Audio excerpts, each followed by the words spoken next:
California Director of Sales for JCP LGS Disclosure. She began her career as a sales representative, worked her way up, and has now been with JCP for 15 years. Her knowledge and passion for our industry is unsurpassed. Aside from managing 13 sales reps, Brooke is also an amazing wife and boy mom. She is raising her 3 sons, and during this past year, while balancing her successful career, she put on a new hat, homeschooling all of them. Wow. Without further ado, please let me welcome Brooke Lewis. Oh, thank you, Jody and Jamie. I wrote that sweet little bio there. Yep, we have 3 boys.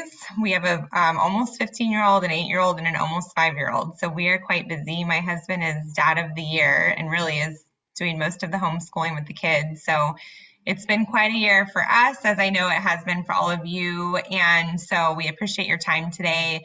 In the midst of entering into 2021, where we thought things might calm down a little bit, then of course we got hit by this new disclosure law on the, with our company, and trying to help you all as agents and brokers, et cetera, understand this law.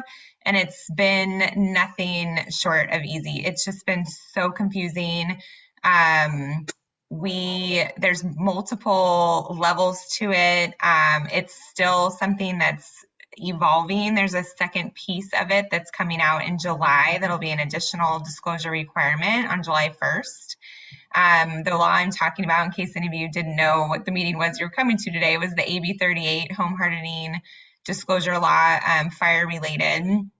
So quite the hot topic, no pun intended, but really it has been because of all of the fires that all of California faced in 2020, and now going into fire season again in 2021, there's just a bit of a state of panic in regards to getting properties hardened, is the term that is being used, and safe for homeowners. But where there's a bit of a twist is that this has become not just a homeowner issue, for the people that already live there, but it's also become an issue in real estate transactions and how it affects your transactions. And that's the part that I think is causing a lot of the confusion. And then obviously just the multiple layers of different fire jurisdictions and counties and cities that are involved in all of this, this AB 38 or home hardening disclosure law requirement. So let me back up for just a second. I can't see most of your faces, so I just I would normally ask you to show your hands, but no biggie. Just throw something in the chat as we go along. I'll try to manage that as we move forward. Also would love to answer questions after our presentation today so that we can all kind of just talk together. I love that, just having that banter with you all so that we can learn from each other. And if I can't answer a question, I'll let you know and I'll get back to you with the answer later. In the meantime, just so you know, we, as a disclosure company, we definitely included the AB 38 disclosure. I'm going to show you a video. It's about a 30-minute video, so it's going to be the majority of our day together today, but I think it's worth it because this speaker is our state licensed geologist. And he is truly the one who is the most knowledgeable about this subject. And so I could sit here all day and talk to you about it, but you're going to get the most information from Pat. So it's a pre-recorded video that he did. It's a statewide webinar that we held that was so fruitful. He's going to go through what does the law actually require, how do we include it in our report, what's the liability involved, et cetera. And then I'll touch on it a little bit more. Like I said, I'll show you an actual report again, kind of piggyback on what Pat teaches you. And then I also wanted to show you a sample of what he's going to refer to quite a bit, and many of you may have already seen by now, and that is the home hardening advisory form that CAR is requiring. And then I also wanted to show you some CAR, just kind of some talking points that they had put out that would be really helpful, I think, to all of you. So with that said, let's go ahead and dive into Pat's video, if that's okay. And then don't let me lose you during that. It's I think it's where you're going to get the most of your information. And then let's chat after and go through some more questions and some more info. Okay. So let me, let's see. It looks like okay, so I'm going to close the chat. So I'm going to go ahead and try and share my screen here. Bear with me. Okay. All right, you should all be able to see my screen. Let's try to get rid of that. I'm going to open this video here, make this bigger. Okay. I can't see anyone, so can somebody maybe shout out to me if you can see Pat's face on my screen? I can see it. Okay, great. I'm going to go ahead and start the video. Loud and clear. Okay, awesome. Thank you. I'll start the video, and then if need be, I can hear you. So just let me know if something goes wrong and you need me to share it differently. Okay, here we go. This is Pat McClellan. Again, our state licensed geologist. Pat has been with our company since day one. So he is so knowledgeable, and anything on a really local level, he's got his finger on, and then anything statewide as well. He helps us actually write into the reports. I just had a meeting with him this morning about the second part of this disclosure that's coming out in July and how we're going to add that. So I think you'll learn a lot. So here we go. Here's Pat.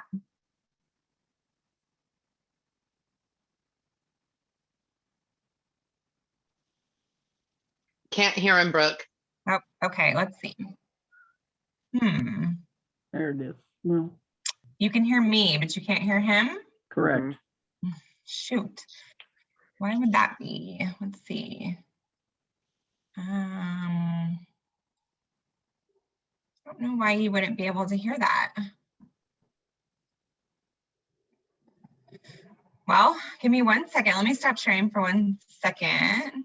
I'm wondering if maybe Shauna, do you want me to send you the link and have you open it and see if it's maybe something on my end? I think you can't have two audios running at the same time, so you might have to mute yourself, Brooke. Oh, okay, happily. All right, let me mute myself then, and then I'll try that. And then I can still hear you. Okay, see Shauna shaking her. Okay, sorry you guys. I've never shared a video like this on Zoom, so bear with me, so sorry. Okay, let's try this again. So I'll mute myself.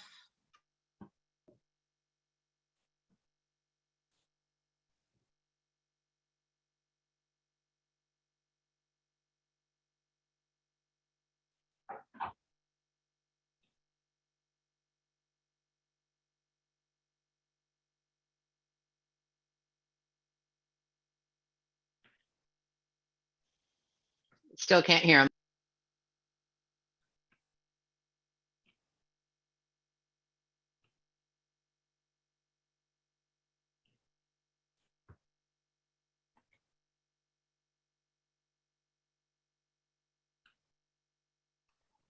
Well, I'm not sure why I can't play it. Shauna, do you want to try? Sorry to put it back on you. I'm not sure.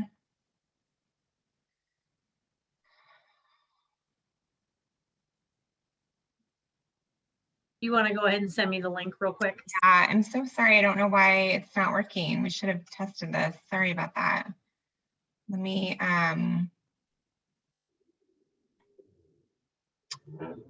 see. Jamie, do you by any chance have that in front of you? You could forward to Shauna just super fast. Yeah, I just did. Okay, Sean, I perfect. just emailed it to you. Awesome. Otherwise, I have to log back into the VPN to make that happen. It'll take longer. Well, in the meantime, let me show you guys a couple other things. How about that? While Shauna works on maybe hopefully getting that link to show. I don't know why that's happening, but let me share my screen again and let's just go through some of the other information that I was going to share. And then Shauna, just interrupt me if you want me to stop so that you can share. Okay, so CAR put out a form that is called the Home Hardening Disclosure and Advisory Form. I'm sure many of you have seen this at this point, but basically this form is what is truly required to be given to a buyer if a property is within a certain type of fire zone that would require that a home be what they call hardened. There's a few different requisites that would require that to be put into place, if you will. So I'm looking at California Association of Realtors, the CAR's quick guide to their home hardening disclosure law. If you scroll down, I'm going to send all this to you after, but just to have the reference, and we'll go over it for a second. Basically, it was made a law that if a property was built prior to 2010, if the property is located in a high or very high fire hazard severity zone, and that's a good place to kind of stop for a second. It doesn't matter if the home is in a moderate fire zone or a low fire zone. It's only if it's in a high or a very high fire hazard severity zone that this form would be required. So that's caused quite a bit of confusion in the field. Third, the property is a residential unit, so not commercial, not a condo. It's only a 1 to 4 unit property. So if it's 4 or less units, and then all of any standard exemptions under the TDS law, if those apply, then this needs to be included. So where would you find out whether or not the property is in a very high or high fire hazard severity zone? So CAR even mentions in their form that you need to view the NHD statement. So it was a requirement that we added. You need to look at that and see if on that report, does the box where it says whether or not it's in a fire zone show that it is or not in a particular fire zone that would require this particular form to be filled out. So let me show you, Shauna, just interrupt me if you're ready. Let me show you your report. I pulled a report that would give you an example of what exactly that looks like that CAR is referencing. So this is an example of one of our JCP reports. You'll see the First American logo, but it's the same. JCP and First American are one, so it's the same report. But you'll see here that we have our summary page. So this is typically pages 5 and 6 on our report. And if we get the video going, Pat will discuss this as well.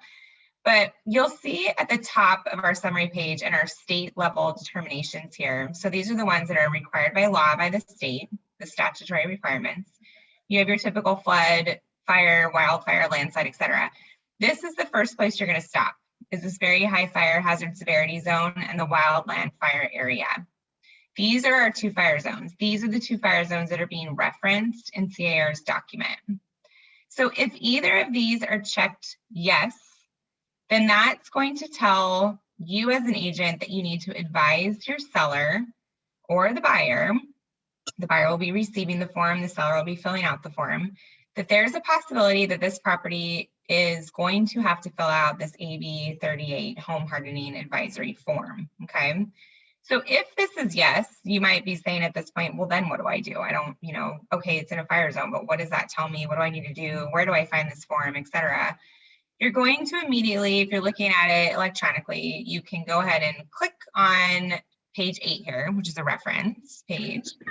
And we go into full detail about the state responsibility wildland fire area, and there's a discussion around it and what it entails. And then you'll see here, we even call out this very high or high fire hazard severity zone, which is AB 38. And we explain that effective January 1st, that this new disclosure law specifies a notice to be provided to the buyer, the notice being this form that I was showing you here. Okay, the home hardening disclosure and advisory. Lost my place here. Let's see. There we go. Under conditions where regarding wildfire hazard severity zones, and you're going to see additional statutory disclosures in the property summary, which is above, which we're going to look at again, and then part 3. Okay, so this is kind of your first step when you're reviewing this with your seller. So we're going to go back to page 5, and I'm going to show you where it's saying to reference. So we looked at the top here, per the state, yes, it's in a wildland fire area. So you're going to scroll down to additional disclosures, and we're going to actually have a specific line item telling you, is this property also going to be a property that is mapped in a zone that requires this home hardening form? And the answer is yes. Okay, so it is in, we will tell you in or out. All right, so it is indeed in a zone that requires that. And at that point is when you all would utilize the CAR fire hardening disclosure and advisory form that CAR provides. Your office probably provides it. They have it on their website. They've given a sample here for us to show you. but it's a form that you would then fill out with your seller, answering the following questions as to whether or not these particular things have been done to this property to harden it. Then this form would need to be disclosed and given to the potential buyer. And there is verbiage in CAR's frequently asked questions about what if the seller doesn't know, if they, they don't have the answers to that, or they're not sure. That's okay too. They can certainly fill out the form. CAR will answer that for you, is how to answer those questions. What do I say if I don't know? And then they go into much more detail about that as well. So let me take a break there. Let me check in with Shauna and see if you were able to pull that link, because I don't want to talk about too much of the same of what Pat's going to talk about. If so, yes, the volume was up on the YouTube video. Shauna, are you there? This is not how this call is supposed to go. I apologize, you guys. We could try it again. There we go. There's Shauna.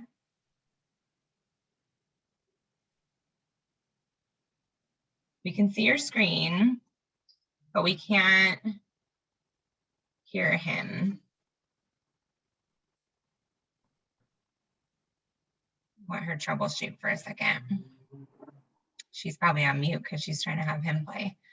Can you all still hear me? Yes. Well, let me mute since I'm a co-host. Hang on.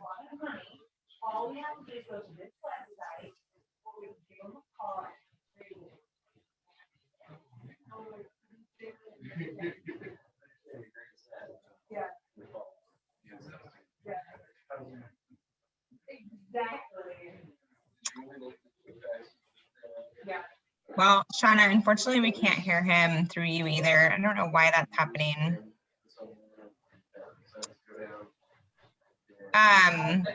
Let's, so if everybody else can mute. We can send that link out separately this afternoon if that would be okay. Yeah, of course. It's definitely there for all of you. I just feel bad I can't show it right now. I don't know what happened. So yes, we will definitely send that link out. Does anyone have any questions so far about anything I've touched on with the documents that I've shown you? No? Is this something that you're all seeing already in your reports? I'm starting to see it in my transactions. The home hardening form came across. Okay.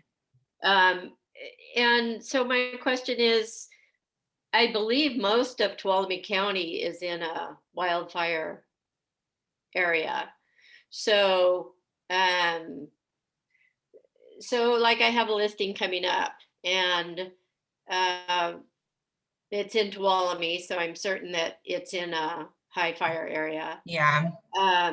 So then I go through that home hardening disclosure with the seller, and she marks any of the items that have been done to the property. Is that correct? Correct. Okay. Is there anything more than that? That is the simplest answer. What you just said was the simplest definition or step-by-step of what you do as an agent.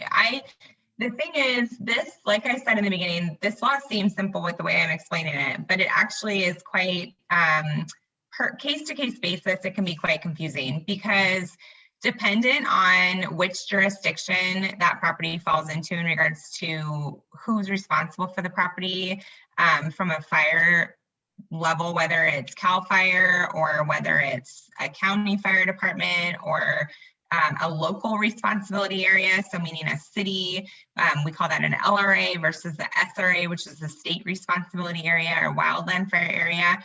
It can change the way that the report reads in regards to whether or not you're in a fire zone. So in somewhere like Tuolumne County, where it's a little bit more of an easy, yes, we're all in a fire zone, we're all in the SRA, we're all in this wildland fire area, it's one of the easier areas. But you get into places more like in Santa Clara County, where you have multiple levels of jurisdiction. So, and you have different terrain so closely next to each other, where some are in a high or a very high fire hazard severity zone, and then some are not. And so The ones that are most likely are going to fall into this AB 38 category, and they could be neighbors with someone who right at that border, they fall into the LRA and it's a moderate fire zone, the local responsibility area in a moderate fire zone, and then they don't have to have this particular disclosure, but you have agents who are dealing with both neighborhoods. It can get a little bit confusing. And so I don't want to overwhelm anyone. Pat's video really explains it well, and you'll have to definitely follow up and watch that because he lays out the two samples on the PowerPoint deck so that you can see it. I wish I had a copy of it because I would have just gone through that with you, but I don't have a copy of that. But the simplest way to say it is that if you do see a yes in either type of fire zones, whether it be what's called, it's the first line, it's called very high fire hazard severity zone, or the second line, again, both are required by the state. So you'll see both of them. The second is the state responsibility area or the wildland fire area. If either of those are checked yes, you immediately need to scroll down to that additional disclosure section and see if that AB 38 box is checked. If it is, then you know that that property is in a high or very high zone of one of those two jurisdictions, either that local very high fire area or the wildland fire area. So either one, you need to fill out that AB 38 form. If the property though, again, is older than 10 years. So that's where it can get a bit tricky, but better safe than sorry. And the form, if your seller can help you fill that out, that's what needs to be done. It really should be seller responsibility. So I'm going on a little bit of a tangent, but Jody, back to your point. Yes, I mean, for an agent's point of view, that's exactly what you need to do is like you said, fill out that form, present it to the buyer, keep an eye on CAR. They're constantly changing that form. They've already changed it twice since just January. So the one that I showed you was the latest as of a week ago when I double checked, but that's something to keep tabs on. And then just to kind of give you all a heads up as to what's coming down the pike, I just got off a call this morning about Sonoma County, which I know isn't where all of you are based, but it's interesting for a county that's been so affected by fires that how quickly they've jumped on adopting new ordinances. So they had an ordinance that passed last year, actually, that basically stated that the fire departments have the right to come and inspect the properties without any notice, and then to tell the homeowner whether or what needs to be done on that property to basically make it what's called a defensible space or make it hardened, okay? They either pass with flying colors and nothing needs to be done, or they get told, here's a list of things that need to be done. We'll give you 30 days to do it, and we'll come back out and check again. So if they come back out and check again and it hasn't been done, and they, I believe, give you, this is where it gets a little bit gray because they're still also trying to figure it out. But apparently then they're going to give you a little bit of extra time to do it again. And then if you don't do it by a certain time, they will come and do it or have someone do it, and they will give you the bill as the homeowner, okay? So a few things. When this came about last year, apparently they weren't enforcing it that much yet. But now, because of AB 38 passing and because of this other second piece of this fire law passing July 1st regarding defensible space and it being a required disclosure, they're now enforcing it. And there was a situation that I just learned about where an agent wasn't told about an inspection that was, I'm sorry, yes, the seller's agent was not told by the seller about an inspection that had been done that required $48,000 worth of work be done to a house. Well, so the agent finds out about it. I don't know exactly how it all came about that she found out about it, but she did. And a week before closing, the buyer and the seller are negotiating this $48,000 because the buyer can't come up with $48,000 in cash and they can't do the work fast enough. So they had to take it off of the price of the house, is what I understand. This is all third party, but this is what I understand happened. So with that said, it really brought this to light because this agent's talking about it on this association meeting where most agents haven't heard about this defensible space disclosure yet, or about these inspections that are being done, or whatever the case may be. Some of them were really educated on it, some of them weren't. Well, long story short, the point is that these inspections that are meant to just be for homeowners that are currently homeowners in this property is now trickling down to having a huge effect on transactions, real estate transactions that the fire departments aren't even thinking about. There's nobody tying the two together, right? There's nobody saying, hey, Mr. Fire Department, great that you're doing this, but this is becoming a real estate transaction issue. And now these realtors need information on how to make sure that this disclosure is made correctly and to ensure that the seller is asked, did you get an inspection done on this property? So here comes defensible space law, right? And again, July 1st this year is when that's happening. And that will require that the seller actually tell the buyer not only that they're in a particular type of fire zone that requires hardening, but that also, oh, by the way, I've had an inspection done on my property and this was what was required and either got done or it didn't. And you will then assume liability if it didn't and you have to get it done. So it's just disclosure, disclosure, disclosure. It's another way to prepare the buyer for what's coming down the pike in regards to their defensible space. And keep in mind, this isn't something that you do once. The vegetation continues growing. So this is a responsibility that a buyer is taking on for years to come. And our rep that was on the call that lives in Sonoma County owns 40 acres of property. And she was saying that her husband just almost died when he found out, because even though they are so on top of their vegetation and their hardening, all that, because they've been affected by fires in the past, to know that someone's coming to inspect it was pretty daunting to him.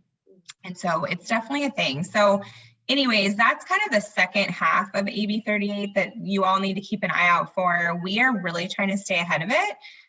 We will soon be putting an added piece into our report to disclose that this is something that needs to be discussed for the agents. We will not be waiting until July to do that. We really want to try to stay ahead of that. So that's kind of a fresh little secret. But I think that those are the key elements of AB 38 and this home hardening in general. And if you all keep your eye on those summary pages for those disclosures, you'll be okay. I'm sure there's people on the call who don't use us, which is fine. But just be aware that what I just showed you is a particular report of ours. Other NHG companies do it differently. Some have added it to the state required signature page. We didn't do that. We're not supposed to alter that page. So we didn't actually add it to the signature page, but we did add it to that summary page. Some people are not actually calling out, yes, it's an AB 38. They're just saying you're in this particular type of zone.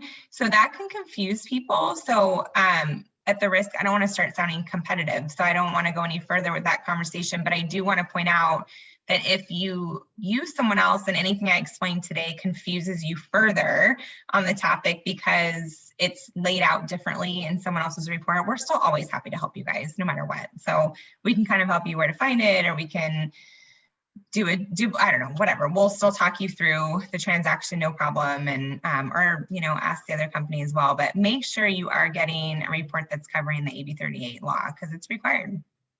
So that was a lot. I hope if anyone has any questions, feel free to unmute and we can chat and answer any questions.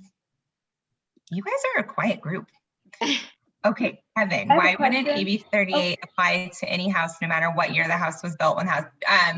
So Kevin was asking, why would the year 2010 matter? It matters because after 2010, there was a law passed that certain things were done during the building of that house to make it defensible. And so it's basically a code thing. So anything before 2010 wouldn't have been up to code, essentially.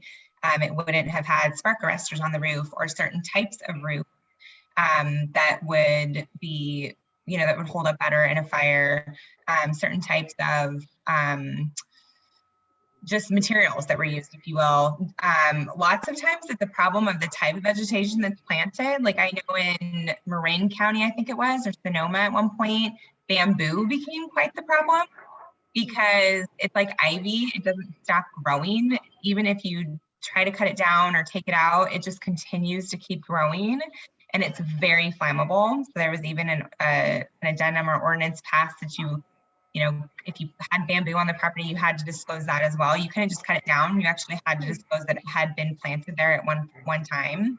So things like that have changed in regards to what you can and can't do when building new builds. I have a question, Brooke. Yes, Can you hear me? Hi. First and foremost, thank you for this. It's sure. frightening, terrifying, and informative all at the same time. I know. So one of my questions is, what if there is a property adjacent to the property that you have that has issues? How is that handled? Are they then required to deal with things because they're so close to the subject property, or how is that handled? Yeah, that's a good question. I can answer what I think the answer is, but I obviously, since I'm not with any type of fire the jurisdiction that does the inspections, I don't know for sure. But I do know, like, when it comes to NHD, it's just that parcel is the only thing we can, make determinations on or do an inspection on, or whatever the case may be. So my guess would be that the inspection is per property. However, I have heard multiple stories of neighbors calling the city or the county on other neighbors saying, this house next to me is a fire hazard. And oftentimes the city or the county, depending on where you live, will come out and enforce some type of cleanup there. I live in like San Jose area, and so super city. And I even know of a nearby residence where that exact thing happened. I walk by there every day, and it's so overgrown and just such a mess and a tripping hazard. And then I noticed they were tagged on their house. And then like 2 weeks later, a month later, the whole property was cleaned. So I don't know offhand, again, how to speak to that for sure. But my guess would be that, especially from a real estate transaction standpoint, there's really nothing I don't think you can do except disclose it, that it might be an issue, and maybe that you've called the county or the city, and but I think the buyers would be able to see it as well. Gotcha. May I ask another question? If it was a small enough property. Yeah, of course. Just so I have this straight, so if it turns out you are in a yes property, then you have to hire an inspector to come out, or they're just automatically sent out? That's a great question. I'm sorry I didn't make that clear. You do not have to hire an inspector to come out to do any type of visual on the property or inspection. And I may have confused that because there's kind of two things going on. So the inspector that I mentioned, that inspection process is something that Sonoma County has put into place, but various counties have the same ordinance apparently that we are now realizing more and more. So their fire departments can come out and do inspections on properties without you calling them, or you're not hiring them. It's something they're proactively doing to enforce that your property or your neighbor's property or whoever's is not a fire hazard, if you will, okay? And then they will let you know what work needs to be done on the property as the homeowner. You can at that point hire someone to come do the work, or you can do it yourself. Whatever the case may be, you have to make sure it gets done. So that's where the inspection or inspector comes into play. And then regarding like this AB 38 law, that is all based on simply what type of fire zone you're in. So CAL FIRE only requires that you fill out that form if you're in a high or very high fire hazard severity zone. And that is a determination that's made on a map, obviously, the fire map that we use and any NHG company uses. And so really proactively, if you are in one of those types of fire zones, then you would fill out this form to let the buyer know my home has had this, this, and this done. It doesn't say anything about, and I'm going to have an inspector come and check it. It doesn't say, I have to do this. It just says, did you or did you not do this? This second piece of it is coming down the pike in July, the defense piece part. That is going to possibly require more of an actual inspection be done. And that's something that you'll have to disclose to the buyer, that you've had that inspection or whatever has been done to that property has made that property be deemed safe, and that you followed all of the necessary requirements. So it's kind of building on itself, Beth, to be honest. Like, it started small and now it's like building onto these, more and more county level requirements and these statewide determinations, and those making a difference in the forms you have to fill out. So I'm sorry, it's very, like I said, there's multiple layers to it and it's very confusing. So the more questions we ask, the more confused we get probably, but that's okay. Right.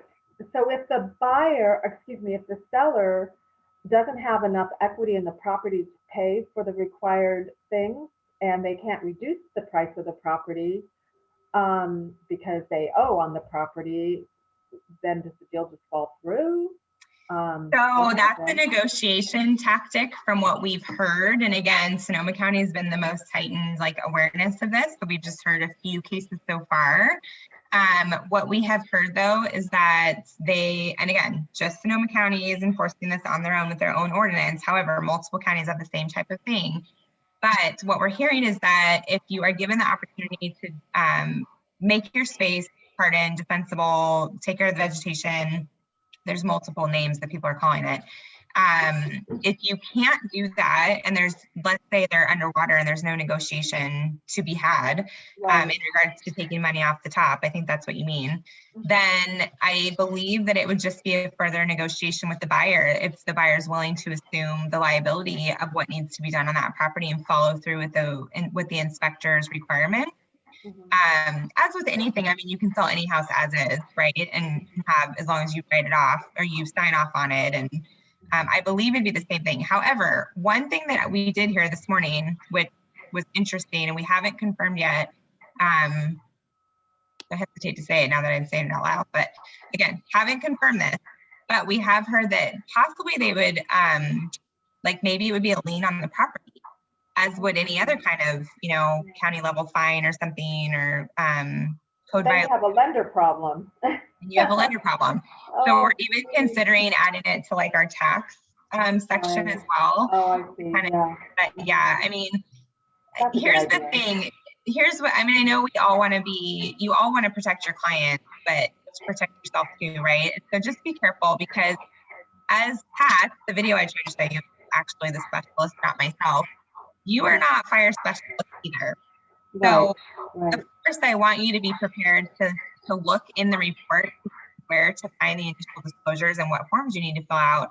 But anything beyond that, when you have a client who's maybe in this predicament, please don't hesitate to reach out to us. We own our own tax division, so we have a tax specialist and answer questions. We have our geologist, Pat, who will happily talk to you or your client together on a conference call. So let us, we have CAL FIRE contacts, like we can help you through that on an off basis. So don't get too far ahead of yourself, because it's a lot for you guys to understand. And it's a little bit more than what you should probably be held responsible for, in my opinion, but that's just my talk to your I don't know if this is a question for Shauna, but once we're required, if it goes on to where you have to fill out the fire form, are those going to be attached to our car forms, or is that where would we get that form? I was going to see if Shauna answered. So it depends on the office, and if Shauna, if I see you unmute, I'll stop talking. But it depends on the office. We've heard that transaction coordinators are including a copy of it, and every time they open a file, it's included for you. Like I said, it's on CAR's website. If you're obviously you're all CAR members. I'm not an actual member, so I can just get samples. But Shauna, unmute. There she goes. Hi, Shauna. So all of your necessary forms are in Lone Wolf /Zip Forms. So you can access all of those forms in your Zip Forms library. There you go. Perfect. Does anyone else have any questions or comments, stories you want to share to back up our conversation here? Anything? No? Any other NHB questions? Doesn't even have to be fire related. Okay. Well, I want to thank you all for your patience. Let's see, there was one. Okay. I'm so sorry that the video did not end up working out, but that's better that we got a chance to chat anyways. And I will, well, Shauna now has the video link. So Shauna, I don't know if you plan to send that to everybody. Okay, shaking her head, perfect, thank you.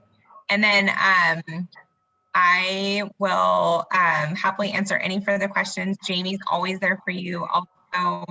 And if you don't use JCP and this is something that intrigues you to maybe think about using a report in the future, let us know. We're happy to comp you a report. Maybe you have a report on a property that you'd like to see apples to apples. We would happily do that at no charge so that you can actually see the differences and how we can help you. So I do have a little input, and I don't know if this helps or hurts anyone, but I was told from a CAL FIRE person that if you call to ask that an adjacent property be cleaned up, that they then are required to inspect every property on the street and make them comply as well.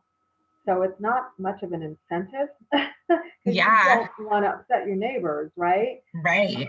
So I don't know if I should put that You're like, out can I there. make an anonymous call, please? And nobody has to know that it was me. Well, Yeah, it that's doesn't kind of a matter. catch-22. It doesn't matter. The point is if you do call on a property close to you that you're concerned about, they said it doesn't matter who calls, that they don't disclose that anyway, but that they would still make everybody on the street comply. Yeah, I mean, I can see why. I would imagine it's a time issue too. Like if they're coming out to that street for one, they might as well do them all. And it depends on the area too. I think, if you have like our other rep was 40 acres. I mean, imagine that kind of inspection and what that day looks like. And Oh, speaking of your neighbor, I made the comment that you'd be able to see it. Well, no, you wouldn't. If you have such big acreage, you wouldn't see your neighbor or have any idea. So anyways, well, you guys, anything you think of after, feel free to follow up. And after you watch Pat's video, if you have any questions from that, of course, let us know too, because that will give you a lot more insight than what I was able to give you. Thank you, very Brooke. much. Thank Thank you. you, Jamie. Jody and Shauna and Jamie for setting this up. And I'll probably drop off and let us know if you need anything. Thank you so much. Thanks, you Thank guys. you. Thank you. Bye-bye. Bye. Thank you. Okay.